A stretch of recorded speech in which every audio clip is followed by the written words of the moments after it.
গা পা ধুই আজৰি হৈ ইফালে ল'ৰাক গা ধুবলৈ দি থৈছোঁ। ভাত পানী হ'ল। ন গা ধুইছা?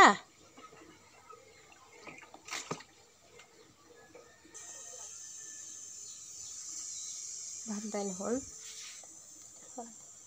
আলু কাটি থৈছোঁ ভাজিবলৈ, আলু ভাজিলেই হৈ যাব। এইফালে এয়া নতুন গঁৰালত কুকুৰা এনেকৈ থৈ দিছোঁ।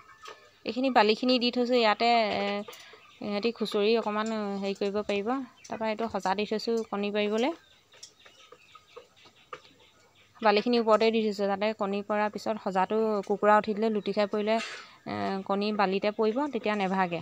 তাৰপাছত এইফালে এয়া খাবলৈ দি থৈছোঁ। এইফালে কলপাত এখন দি থৈছোঁ খাবলৈ, সিহঁতি তাকো খাইছে খুটি খুটি।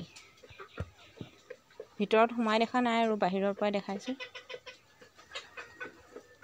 আৰু আছে বাকীখিনি এইফালে তাত ভিতৰত সেই চিলিঙিৰ ভিতৰত সোমাই আছে, বাহিৰত এইকেইটাহে ওলাই আছে।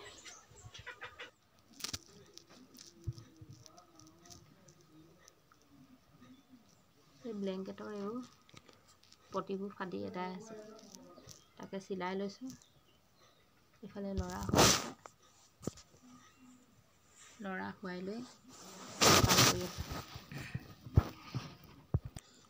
এইফালে এইখিনি কাপোৰখিনি জাপিবলৈ আছে, ল'ৰা শুই থাকোঁতে এইখিনি জাপি লওঁ বুলি ভাবিছোঁ। তাৰপিছত এইফালে এখন চকীখন চাওকচোন, এনেকুৱা এখন চকী কাৰ ঘৰত আছে বাৰু? যিমান ঠিক কৰিলেও ঠিক হৈ নাথাকে, কাপোৰ এবাৰ ভৰ্তি হৈ থাকে। ঠিক কৰিলে খুব বেছি এসপ্তাহমান ঠিক কৰি থাকে, তাৰপাছত আকৌ একেই হৈ যায়।